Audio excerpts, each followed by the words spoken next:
నమస్తే, welcome to Andhraprabha. నేను తేజస్వి. బీజేపీతో టీడీపీ పొత్తు కుదుర్చుకుంది. అయితే అసలు బీజేపీతో ఎందుకు పొత్తు పెట్టుకున్నారని వామపక్షాల నుండి అంతా అడుగుతున్న ప్రశ్నలు. ఏపీకి సంబంధించి ఏ హామీని బీజేపీ నెరవేర్చలేదని, ప్రత్యేక హోదా ఇవ్వలేదని, అలాంటి బీజేపీతో పొత్తు దేనికి అని అడుగుతున్నారు.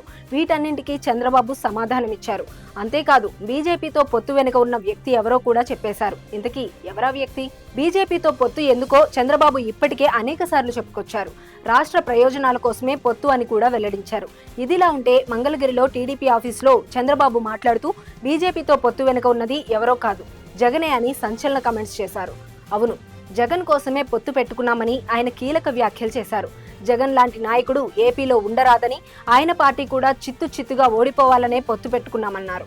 వైసీపీకి ఎక్కడా డిపాజిట్లు కూడా రాకూడదని, ఆ పార్టీ అసలు నామరూపాలు లేకుండా పోవాలన్నదే తమ ఉద్దేశమని బాబు ఆవేశపూరితంగా చెప్పారు. ఏపీని అన్ని విధాలుగా సర్వనాశనం చేసిన జగన్ పాలనకు మాత్రమే కాదు, రాజకీయాలకే అనర్హుడని బాబు తేల్చేశారు. ఏపీ మరింతగా దారుణంగా తయారు కాకుండా ఉండాలని బీజేపీతో పొత్తుకు వెళ్లామన్నారు. అన్ని విధాలుగా దెబ్బతిన్న ఏపీని బాగు చేయడం కోసమే బీజేపీతో మరోసారి చేతులు కలిపామని బాబు చెప్పుకొచ్చారు.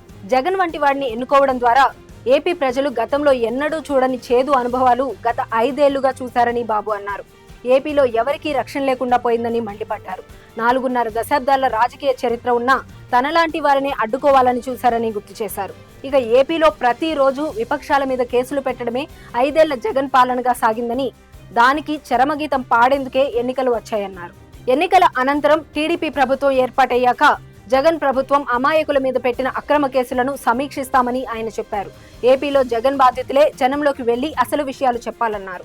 అలాగే ఒక్కసారి ఎన్నికల షెడ్యూల్ వెలువడ్డాక అంతా కేంద్ర ఎన్నికల సంఘం ఆధ్వర్యంలోనే పనిచేయాలి తప్ప జగన్ కింద కాదని, అధికారులు, వ్యవస్థలు ఈ విషయాన్ని గుర్తుంచుకోవాలని సూచించారు.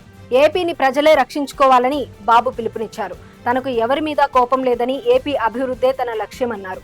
ఏపీలో వైసీపీ లేని పాలన రావాలని, మళ్లీ వైసీపీ వస్తే అది ఏపీలో 5 కోట్ల ప్రజల కర్మ అవుతుందని హెచ్చరించారు.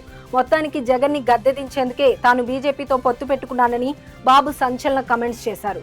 వీటి మీద ఇప్పుడు ఏపీ పొలిటికల్ సర్కిల్లో తీవ్ర చర్చ జరుగుతోంది.